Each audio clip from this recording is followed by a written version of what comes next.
और उसके बाद मैंने उन्हीं लोगों का पीछा किया जिन लोगों को तुमने भेजा था मुझे ढूंढने के लिए।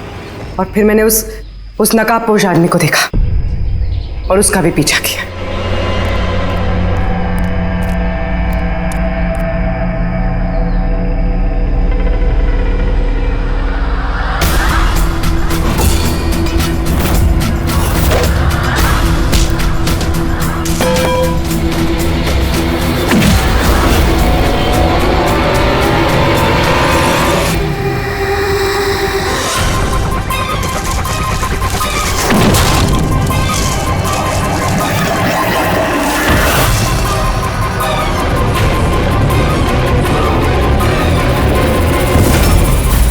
कुछ देर बाद जब मुझे होश आया तो मैंने देखा कि मगर इससे पहले कि मैं बाकी ऑफिसर्स तक पहुंच पाती तुम्हारी उस सोनिक बूम वाली आवाज ने इन्हें बेहोश कर दिया था। वो तो मेरी किस्मत अच्छी थी कि मैं दूर थी और उस आवाज का मुझ पर कोई असर नहीं हुआ। और फिर मैंने सोचा कि क्यों ना उस नकाब को ही मैं अपना हथियार बना लूं।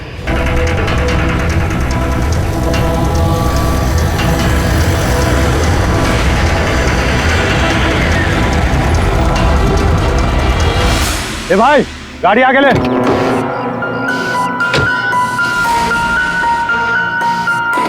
बोला ना तुझसे, गाड़ी आगे ले तो आगे ले। अरे भाई कैसे आगे लूं, गाड़ी खराब हो गई है ना। प्रॉब्लम बाद में देखना, धक्के मार के आगे लो पहले।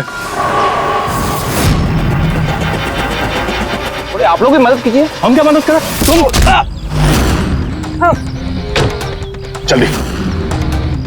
इस आदमी को मैं पहचानता हूँ सर, इसका मतलब हमारी इन्फॉर्मेशन एकदम सही है। यानी कि वो रूट नाम का कंप्यूटर हैकर इसी जगह पे होगा और वो रूट जरूर कोई खतरनाक प्लानिंग कर रहा है सर। चाहे कुछ भी हो जाए उसे जिंदा पकड़ना है, ये जानने के लिए कि उसका मिशन क्या है। और इस मिशन में तुम दोनों साइबर कॉप की आगे भी जरूरत लगेगी। तुम यस सर। यहाँ बाहर गेट पे खड़े रहना। ओके बाहर सर। नजर रखना। चलो।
तो कोई नहीं।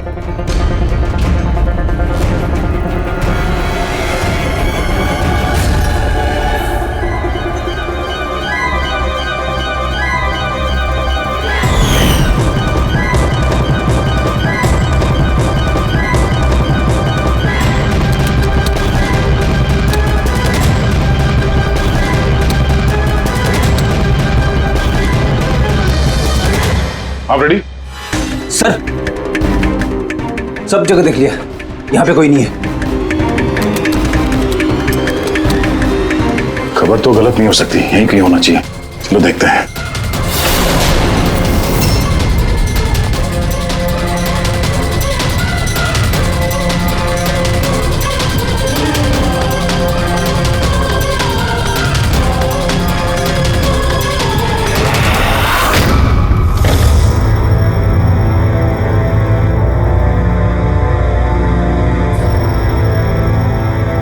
तो कोई नहीं।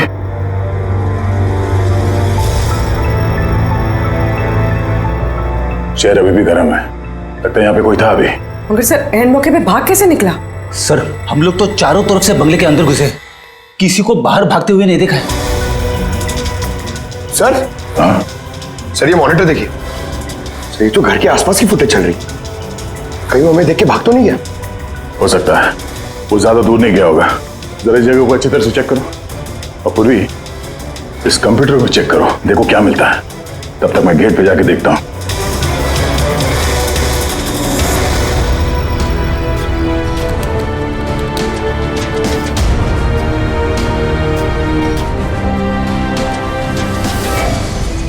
Mahesh, Mahesh, yes sir. ये रूट अंदर नहीं है, लगता भाग गया। तुम यहीं पे खड़े थे? सर मैं यहीं पे खड़ा था, मैंने किसी को नहीं भागते हुए देखा। तो यहाँ से कोई नहीं गया बाहर? नहीं सर। मेन गेट से तो कोई बाहर गया नहीं, पता नहीं ये रूट कहां से चला गया। सर बाहर पीछे की तरफ एक गेट है, शायद वहीं से भागे होगा। सर वो कंप्यूटर पासवर्ड प्रोटेक्टेड है, ब्यूरो ले जाना पड़ेगा। सर ये रूट जरूर अपने उसी खतरनाक मिशन को पूरा करने में लगा होगा। ये रूट को किसी भी हाल में जल्द से जल्द ढूंढना होगा। एक मिनट, पूरे घर में कहीं भी ये कारपेट नहीं है, और यहाँ पे कारपेट रखा हुआ है, उसके ऊपर ये स्टूल। जरा हटाओ इसे। सर यहाँ पे खुफिया दरवाजा।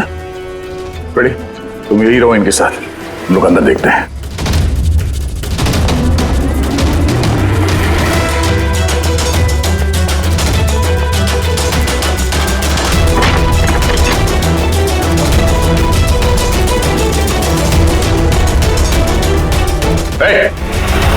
अब अगर अपने बचाव में कुछ कहना चाहती हो तो यही वक्त है। मुझे कुछ नहीं कहना, जो भी कहना मेरा वकील कहेगा। सर हमने इस रूट का कंप्यूटर सिस्टम एक्सेस कर लिया है और इंक्रिप्शन में भी सफल हो गए। कुछ पता चला? हाँ सर इसने पिछले कुछ दिनों में इंटरनेट पे भयानक वीडियोस पोस्ट किए। डार्क वेब पर sir. Actually dark web internet की एक ऐसी काली जगह होती है सर, जहाँ पर हर मुजरिम अपने गैरकानूनी कामों को एक टेक्नोलॉजी की मदद से अंजाम देता है, जैसे हथियारों की तस्करी हो, किडनी की चोरी, या फिर किसी को मारने की सुपारी। सर ऐसा कोई भी काम नहीं है जो इस साइट पर नहीं होता है। समझ में ये बात नहीं आती, जब सब कुछ इतने खुले में होता है, सबको पता है, तो इसे रोकने के लिए हम कुछ करते क्यों नहीं? सर ये इतना आसान नहीं है। एक्चुअली इस साइट पर जाने के लिए आपको एक कंप्यूटर सॉफ्टवेयर की जरूरत होती है, जो चुनिंदा हाई प्रोफाइल मुजरिमों के पास ही होता है। जैसे कि ये रूट। Yes sir. और सर जैसे कि हमें पता है कि इस डार्क वेब पे आईपी एड्रेस और यूजर आईडी ये दोनों गुप्त रहते हैं। जरा दिखा कौन से वीडियो डाले हैं इस रूट ने।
Ah!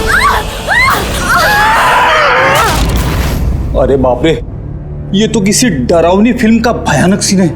ये सीन क्यों डाला डार्क वेब में? सर ये किसी फिल्म का सीन नहीं है, ये सब असली में हुआ है और किसी हीरोइन के साथ नहीं, बल्कि एक मासूम लड़की के साथ। जहां तक मुझे याद आ रहा है इसे स्नफ फिल्म कहते हैं ना? हाँ सर, बहुत बड़ी इंडस्ट्री है इन वीडियोस की। कौन है ये लड़की? मुझे नहीं पता। तुम जिम्मेदार हो इसकी मौत की? नहीं सर, मैं किसी की मौत की जिम्मेदार नहीं हूँ। मुझे तो बस पैसे दिए गए थे ये वीडियो डार्क वेब पे डालने के लिए, और मैंने बस डाल दिया। किसने दिए पैसे? मुझे नहीं पता। नहीं पता कहने से काम नहीं चलेगा।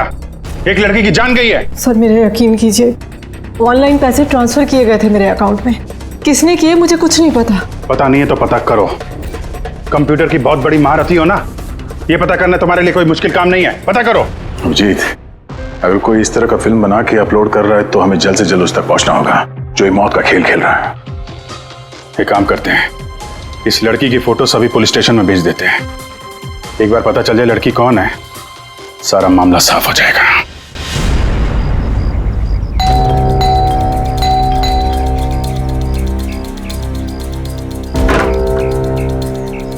जी कहिए, किससे मिलना है? ये रिया का घर है ना? हाँ, मैं उसका पापा। आइए। वो हम लोग सीआईडी से हैं। आपके लिए एक बुरी खबर है। आपकी बेटी रिया अब इस दुनिया में नहीं रही। पता है, मगर आप उसके मौत के 10 दिन बाद क्यों आए हैं ये सब बताने? आपको पता है कि आपकी बेटी रिया की मौत हो गई है? आप उस कार एक्सीडेंट की इन्वेस्टिगेशन के लिए आए हैं ना, तो आपको ये तो मालूम पड़ा होगा कि रिया का तो फ्यूनरल भी हो गया है। एक मिनट, आप किस कार एक्सीडेंट की बात कर रहे हैं? वही जिसमें हमारी रिया चल बसी है। शेयर टैक्सी में वो पुणे जा रही थी। नहीं, रिया की मौत कार एक्सीडेंट में नहीं हुआ है। ये क्या कह रहे हैं आप? एक मिनट, ये रिया है।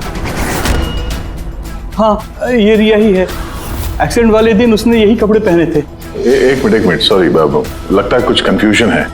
आप जरा बताइए कि आपकी बेटी रिया का कार एक्सीडेंट कैसे हुआ था? शेयर टैक्सी में वो पुणे जा रही थी, 7 और लोग भी थे उसके साथ। तो रास्ते में उसकी गाड़ी का बड़ा भयानक एक्सीडेंट हो गया। पूरी कार आग की लपटों में झुलस गई। मरने वालों के तो चेहरे तक पहचान में नहीं आ रहे थे। तो आप लोगों ने रिया को कैसे पहचाना? उसके सामान के जरिए बस हम उसे पहचान पाए। आपने ये नहीं बताया कि ये फोटो कब की है? वैसे हम लोगों को भी पता नहीं कि ये फोटो कब की है, पर पता चलते ही हम आप लोगों को बता देंगे। लगता है रिया का ये एक्सीडेंट सिर्फ एक दिखावा था, उसकी मौत की असली वजह को छुपाने के लिए। सर अगर रिया का कार एक्सीडेंट एक दिखावा था तो वो बाकी के 7 लोग जो उसके साथ गाड़ी में थे, कहीं वो भी रिया की तरह ही तो नहीं मारे गए? हो सकता है, सबके परिवार वालों से मिलना पड़ेगा। किस्मत अच्छी थी हमारी कि जो 7 लोग एक्सीडेंट में मारे गए थे उनमें से एक का अंतिम संस्कार नहीं हुआ था। देखते हैं डॉक्टर सालों के इस लाश से क्या सुराग निकाल पाते हैं। वैसे भी लाशें इतनी बुरी तरह से जल गई हैं कि चेहरा पहचान पाना मुश्किल है। भाई तुम लोगों का शक एकदम सही था, ये लाश टोनी की नहीं। लग ही रहा था सर हमें, लेकिन ये कौन है कुछ पता चल रहा है? नहीं यार, ये तो पता नहीं लगा है कि ये लाश है किसकी, लेकिन ये पता चला है कि इस आदमी को कैसे मारा गया। मैंने इसके बॉडी का स्कैन किया तो पता लगा कि इसके पेट में चाकू का बहुत गहरा घाव है। चाकू से? हाँ, चाकू का। और मुझे लगता है उस चाकू के वार की वजह से ही इसकी मौत हुई। मतलब चाकू से मारा किसी और को और उसे टोनी बता के एक्सीडेंट का हिस्सा बना दिया। ये गैंग आखिर करना क्या चाहता है? और इस आदमी की मौत 3 हफ्ते पहले ही हुई है। ये कार एक्सीडेंट हुआ 10 दिन पहले। वही तो, मतलब कार जब एक्सप्लोजन में जलाई गई उससे कहीं पहले इस आदमी की मौत हो चुकी थी। 3 हफ्ते से इसकी लाश संभाल के रखी थी ताकि इस भयानक खेल को अंजाम दिया जा सके। यार देख, काम करते हैं, जहां पे एक्सीडेंट हुआ था वहीं पे चलते हैं, पता करते हैं एग्जैक्टली उस दिन हुआ क्या था। मैं तो मजे से कार चला रहा था सर, और रेडियो पे गाने सुन रहा था। तभी अचानक से मैं जोर का धमाका सुना। मैं तुरंत अपने कार से निकला और मैंने देखा कि मेरी सामने एक कार आग की लपटों में जल रही थी। मुझे समझ में नहीं आ रहा था कि मैं क्या करूं। तो ये कितने बजे की बात है? सर मुझे लगता है कुछ शाम के 5 बजे होंगे। है? ये कैसे हो सकता है? सर एक सेकंड सर, ये टोल नाके की फुटेज देखिए सर। यहाँ पे तो गाड़ी 3:30 बजे क्रॉस हुई थी। फिर ये जगह वहां से 20 किलोमीटर दूर ही है सर। तो 20 किलोमीटर का सफर तय करने में 1.5 घंटे तो नहीं लगने चाहिए। रास्ते में कोई ढाबा होटल भी नहीं है, कोई चाय वाय के लिए रुक जाए जहाँ पे। एग्जैक्टली। तो उस हिसाब से गाड़ी को यहाँ पे 4 बजे पहुंच जाना चाहिए था, मगर यहाँ पे एक्सीडेंट हुआ 5 बजे। इसका मतलब है ये जुर्म इस 1 घंटे में ही हुआ है। तो गाड़ी को उस समय कहीं ले जाया गया और उन सबको उतार के उसमें 7 लाशें रख दी गई। और उसके बाद गाड़ी को यहाँ पे लाके ब्लास्ट करवा दिया। सब प्लान था। सर ऐसा लगता है इन सब लोगों को वहीं लेके गए हैं जहां पर रिया को लेके गए थे, वो स्नफ फिल्म बनाने के लिए। जगह जल्द से जल्द ढूंढनी होगी यार। पूर्वी ने SMS भेजा तो किसी पेड़ की फोटो है। हाँ पूर्वी। सर ये पेड़ जिसकी फोटो भेजी है मैंने, इसे मोरिंगा ओलिफेरिया कहते हैं सर। हाँ सर ठीक ऐसा ही पेड़ रिया वाले फुटेज में भी है। ये देखिए सर, उस फुटेज का स्क्रीनशॉट भेज रही हूँ मैं। सर ये पेड़ महाराष्ट्र के 2 जंगलों में पाए जाते हैं। ये तो एग्जैक्टली वैसे ही पेड़ है। महाराष्ट्र के 2 जंगलों में? कौन कौन से जंगलों में? सर एक जंगल है जो नासिक के पास है और दूसरा जंगल एक्सीडेंट वाली जगह से सिर्फ 1 घंटे की दूरी पे है और इस जंगल का नाम है प्रीफिक्स फॉरेस्ट। जरूर ये मौत का खेल इस प्रीफिक्स जंगल में ही हुआ है। प्रीफिक्स फॉरेस्ट तो काफी बड़ा जंगल है यार, मीलों तक फैला हुआ है। फॉरेस्ट ऑफिसर की मदद लेनी होगी।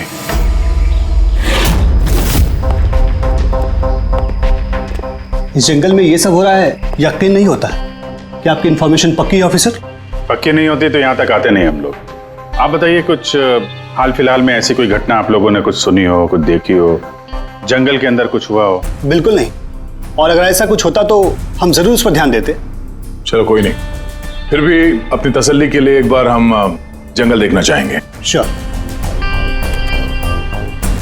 वैसे सर आप लोग पूरा जंगल देखना चाहेंगे? क्योंकि मीलों तक फैला हुआ है ये, इसमें काफी वक्त लग सकता है। नहीं, हम पूरा जंगल नहीं देखेंगे। हमें जंगल का वो हिस्सा दिखाइए जहाँ पे कोई आता जाता नहीं है, क्योंकि अक्सर सुनसान इलाकों में ही जुर्म पनपता है। Okay officers. विनोद, देखना, इन्हें जंगल के उन इलाकों की दिखाने की जिम्मेदारी आपकी है। ओके? जी सर। Yes sir. सर एक सेकेंड। सर ये देखिए, सर ये जंगल का सबसे घना और सुनसान इलाका है। मेरी समझ से हमें यहीं से शुरू करना चाहिए। ठीक है, देखते हैं।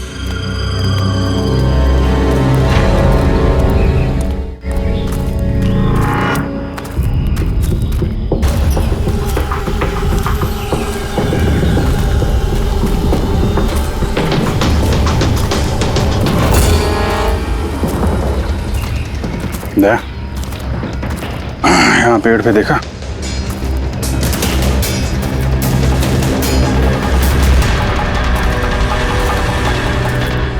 छोटा सा कैमरा। मतलब हम लोग सही जगह पे आ गए हैं। यही वो जगह है जहाँ पे वो फिल्म बनाई जा रही है। कैमरा ऊपर भी है, उस तरफ बैंड है।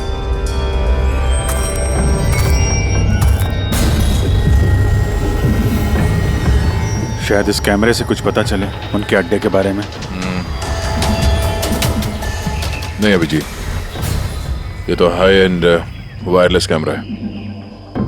इसके जरिए पता लगाना मुश्किल है कि इसमें जो स्टोर्ड फुटेज है वो कहाँ से ब्रॉडकास्ट हो रहा होगा, और इस जंगल में पता नहीं और कितने कैमरास हैं।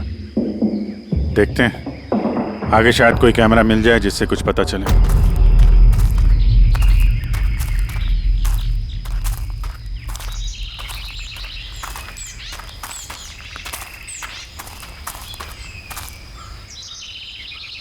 सर सही निशान देखिए, मुझे लगता है हमसे पहले यहाँ कोई आया है। हम लोग सही डायरेक्शन में जा रहे हैं।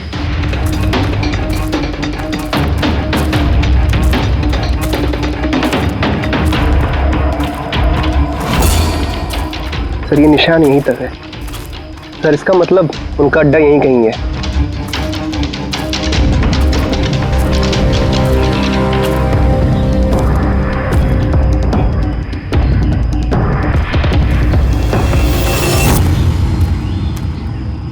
चल चल जल्दी आइए। एक मिनट चल, एक सेकंड घबराओ मत, हम लोग सीआईडी से हैं। उठो उठो उठो। सर आप लोग सीआईडी से, मुझे बचा लीजिए सर।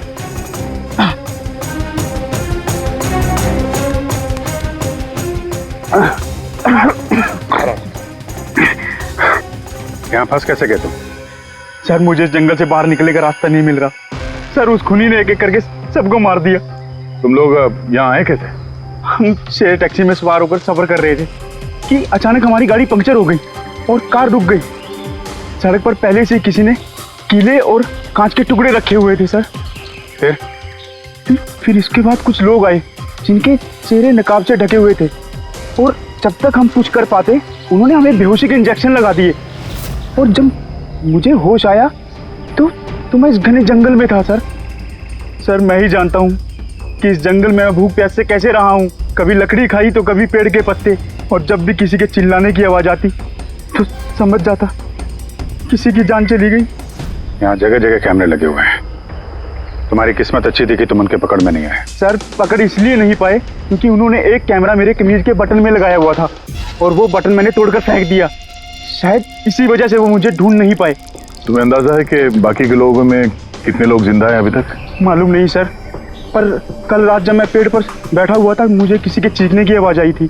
न जाने वो उनको घायल कर रहे हैं या फिर जान से मार रहे हैं सर। किस तरफ से आवाज़ आई थी, कौन सी दिशा से, कुछ याद है आपको? मेरे पेड़ इस तरफ, शायद उस तरफ से सर।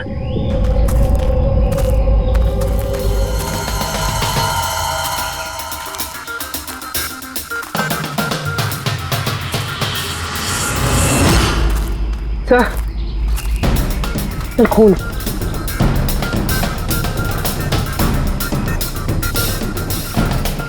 सर यहाँ पर भी है।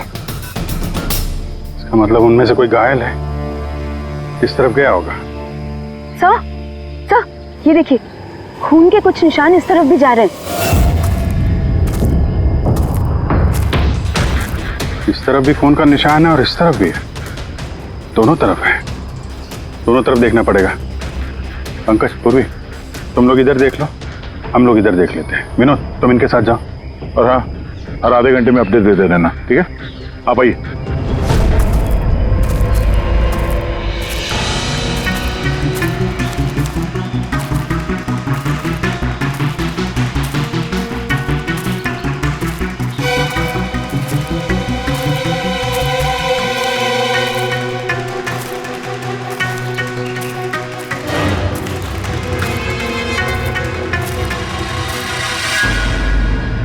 एक मिनट,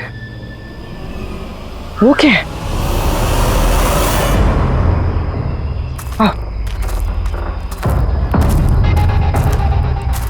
घर, शायद घायल विक्टिम ने यहीं पर पनाह ली हो। जंगल के बीच में घर, मगर नक्शे के हिसाब से तो यहाँ कोई घर नहीं था। हो सकता है ऐसे फिल्म बनाने वालों को ऐसे लोकेशंस की जरूरत पड़ती हो ताकि उन्हें कोई ट्रैक ना कर सके। हो सकता है उस घर में जो घायल आदमी है वही मुजरिम हो सकता है पंकज, और ये भी हो सकता है कि आगे और भी कैमरास लगे हों। होशियार रहना।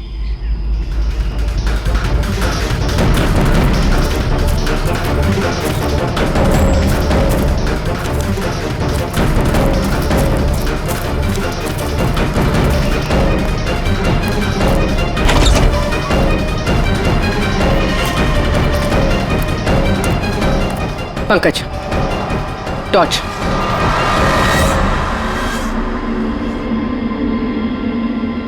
ये घर तो एकदम हिंदी फिल्मों की डरावनी पिक्चरों जैसा। ये देखो, उस घायल विक्टिम को यहीं पर लाया गया है। वो आवाज सुनी?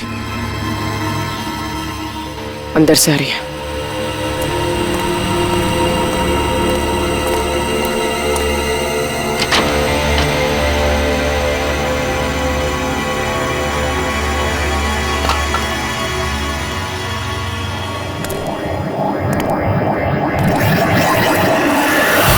नहीं छोड़ दो, मुझे जाने दो।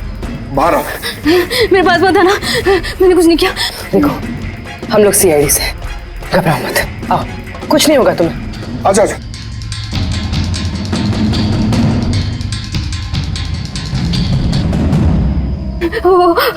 वो यहीं पे, वो यहीं पे। अरे पूर्वी, ये लाइट कहाँ से आ रही है? पंकज, पंकज, मुझे कुछ दिखाई नहीं दे रहा। अरे पंकज सर, पूर्वी मैम, पंकज सर।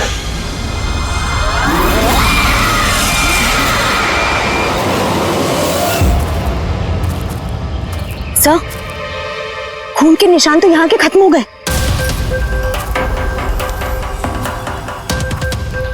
ऐसे कैसे हो सकता है?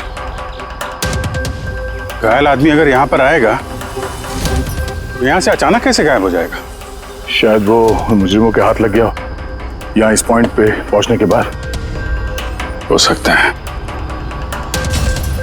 पता नहीं मोहित के अलावा और कोई है जिंदा कि नहीं।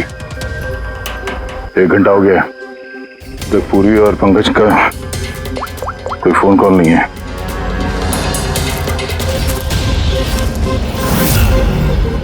पूरी फोन उठा नहीं रही है। पंकज, देखता हूँ।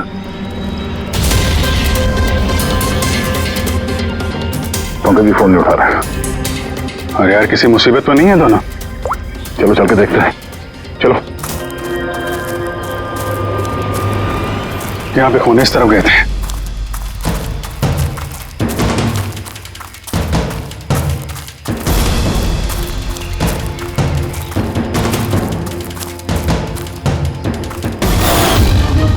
घर के अंदर शायद कोई हो। मैं अंदर जाके देखता हूँ। ठीक है, तब तक मैं यहाँ बाहर देखता हूँ।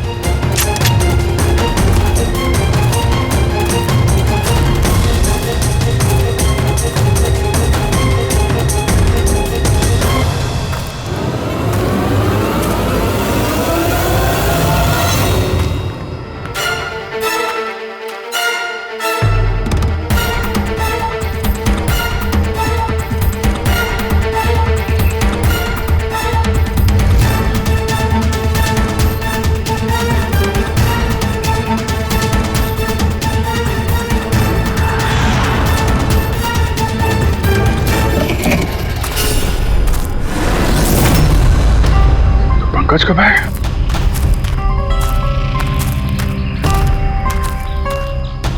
पंकज,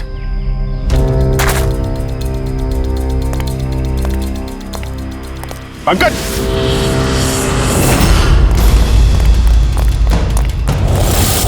पंकज, पंकज, पंकज, कैसे? उठो, उठो, सर, उठो। क्या हुआ? सर वहां पे वो घर में गए थे सर। वहां पे एक लड़की थी सर। हाँ सर बात ही कर रहे थे सर। पता नहीं एकदम से इतनी रोशनी आई सर कि कुछ दिखने नहीं, कुछ समझ में नहीं आ रहा था। वो घर से जैसे जैसे मैं निकला बाहर, शायद यहाँ गिर गया सर। पता नहीं, कुछ समझ में नहीं आ रहा सर, एकदम चक्कर आ रहा है। और पूर्वी, विनोद, वो कहाँ है? सर वो लोग पता नहीं सर, अंदर थे, बाहर निकले पता नहीं सर। Oh no. क्या हुआ क्या तुम्हें? ये ठीक है। पूर्वी और विनोद मिले? नहीं, उस घर के अंदर तो कोई भी नहीं। ओह गॉड, उन्हें कहीं कुछ हो ना गया हो।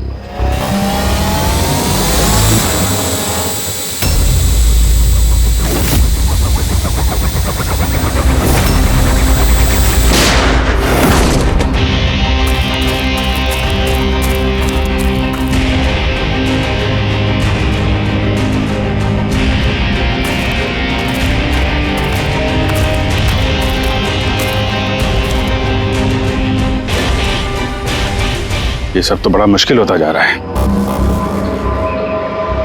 हमें वापस जाना होगा। चलो।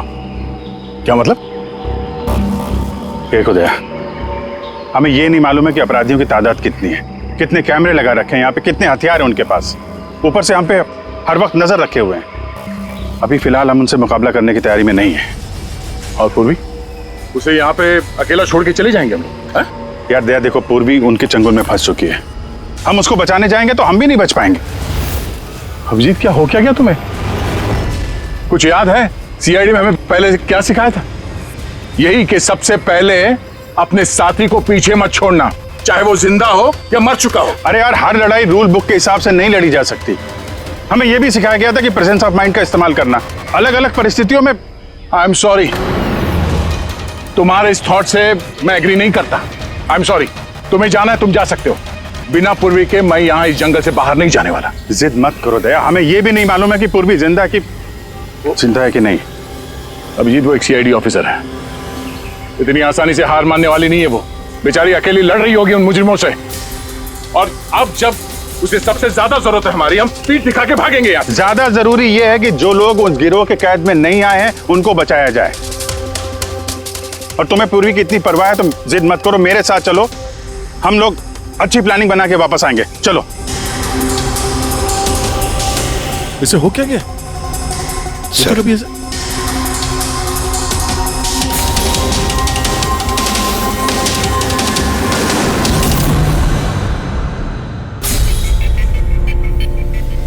सीआईडी के इतिहास में ऐसा पहली बार हुआ होगा कि सीआईडी किसी से डरकर दुम दबाकर भाग गई। हाँ सर, पहुंच गए आप? हाँ बस उसी जंक्शन पे रहिए, हम लोग आते हैं वहां पे। अरे सालुके सर, आप यहाँ? मैं यहाँ। आइए। अरे तुम्हें क्या लगा हम लोग पूर्वी को ऐसे ही छोड़ देंगे जंगल में मरने के लिए? हैं? तो आपका और दया सर का झगड़ा झूठा था। जब अभिजीत ने वहां पे कैमरा देखा तो उसने मुझे इशारा किया। पता नहीं और कितने ड्रोन लगा रखे होंगे हम पे नजर रखने के लिए। जो आदमी उस कैमरे के जरिए हम पर नजर रखे हुए था, उसकी आंखों में धूल झोंकना जरूरी था, इसलिए। अब वो लोग ये सोच के बैठे होंगे कि हम लोग जंगल से निकल गए, थोड़े रिलैक्स भी हो जाएंगे। यही मौका है हम पे हमला करने का। अभिजीत, ये लो, ये तुमने मंगाया था। ये क्या डिवाइस है सर? ये जैमर है पंकज। आसपास इस एरिया में जितने भी कैमरे होंगे सब जैम हो जाएंगे। अब वो हम पे नजर भी नहीं रख पाएंगे। और ये ड्रोन पे जो कैमरा लगा है, इसकी रेंज 7 किलोमीटर सिर्फ। बैटरी तो खत्म होने वाली है। इसका मतलब अगर हम इसे नहीं पकड़ते तो ये वापस उनके अड्डे पे जाता बैटरी बदलने के लिए। जरा आईपैड निकालना, नक्शा निकालो उसमें।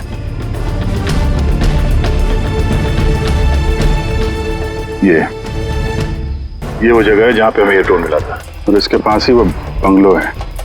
लगता है यही होगा मुजरिम का ठिकाना। तो चलते हैं, चल के आजाद कराते हैं पूर्वी और बाकी जो जिंदा बचे हुए लोग हैं उनको। चलो। नहीं सर, आप मेघना और मोहित आप लोग यहीं पे रुकिए, हम लोग देखते हैं।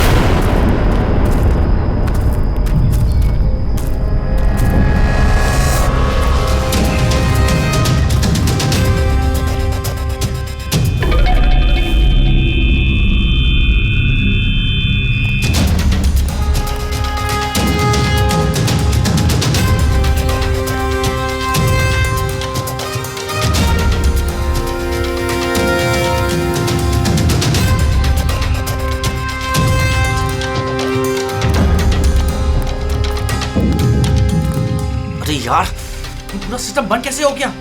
देख ना कुछ। जैसे आवाजें आ रही हैं। बंद कैसे हो सकता है पूरा सिस्टम?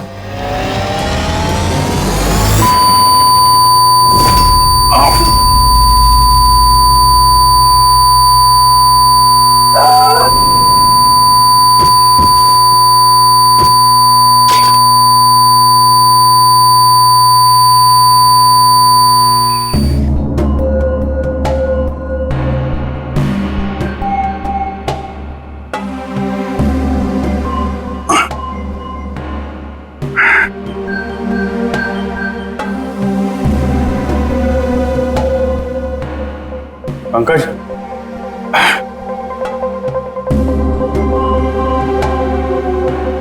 पंकज, हमारे स्वागत की पूरी तैयारी कर रखी थी इन लोगों ने। सर ये लोग अगर हमें मारना चाहते तो पहले ही मार देते। हमें मारते हुए क्या ये फिल्म बनाना चाहते हैं?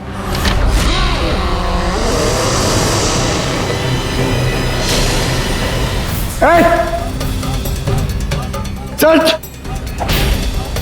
जाओ, सच। मैं हूं पंकज।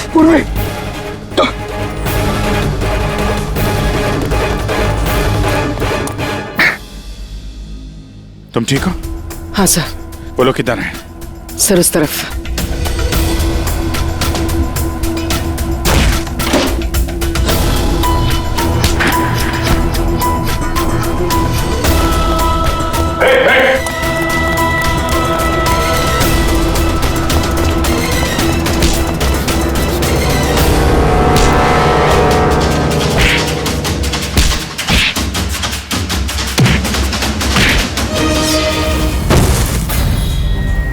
सर चल चल।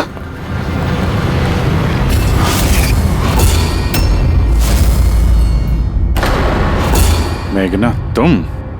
वाह, हमें तो लग रहा था कि हम मुजरिमों की आंखों में धूल झोंक रहे हैं। अब किसे पता था कि हम मुजरिम को अपने साथ ही लेके घूम रहे हैं। आप लोग यहाँ कैसे? किसने छुड़ाया आप लोगों को? सीआईडी को कैद करना इतना आसान नहीं। मौका देखते ही मैंने वो खिड़की तोड़ी और वहां से बाहर निकल गई।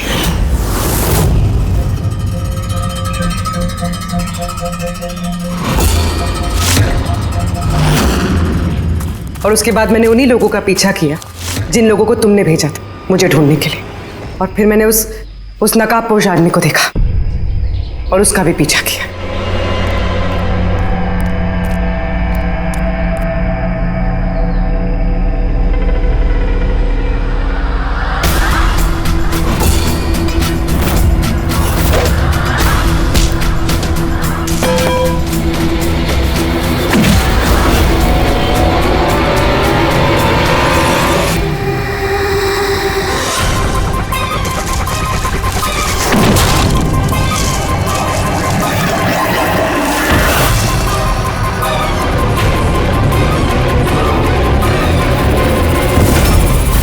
कुछ देर बाद जब मुझे होश आया तो मैंने देखा कि मगर इससे पहले कि मैं बाकी ऑफिसर्स तक पहुंच पाती तुम्हारी उस सोनिक बूम वाली आवाज ने इन्हें बेहोश कर दिया था। वो तो मेरी किस्मत अच्छी थी कि मैं दूर थी और उस आवाज का मुझ पर कोई असर नहीं हुआ। और फिर मैंने सोचा कि क्यों ना उस नकाब को ही मैं अपना हथियार बना लूं। जिस बेरहमी से तुमने लोगों की जान ली है, तुम तो औरत कहलाने के लायक भी नहीं हो। अब ये बताओ तुमने ये सब किस लिए किया? ये सब मैंने पैसों के लिए किया है सर। जितने पैसे मुझे इस काम के लिए मिल रहे थे ना, उतना तो मुझे अपनी जॉब में 5 साल में भी नहीं मिलता। और वैसे भी क्या फर्क पड़ता है, रोज इतने लोग मरते हैं, अगर 2-4 और मर गए तो क्या हुआ? तुम्हें शायद मालूम नहीं है कि तुम कितनी बीमार हो। बाकी लोग कहाँ हैं जो तुम्हारे साथ में थे? मैंने किसी को कोई नुकसान नहीं पहुंचाया सर, इतनी भी बुरी नहीं हूं मैं। और वैसे भी मैंने कोई भी खून अपने हाथों से नहीं करा है। मुझे तो एक औरत ने करोड़पति बनने का ऑफर दिया था जो मैंने एक्सेप्ट कर लिया। कौन औरत? बहुत अजीब सा नाम था उसका।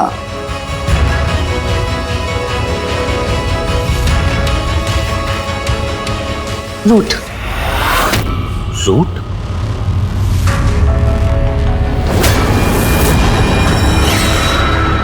तो रूट है इस सब के पीछे मास्टरमाइंड। अब उसने ऐसा क्यों किया उसका जवाब तो अब वही देगी। तो जहां तक तुम्हारा सवाल है, कानून तुम्हें कड़ी से कड़ी सजा देगा।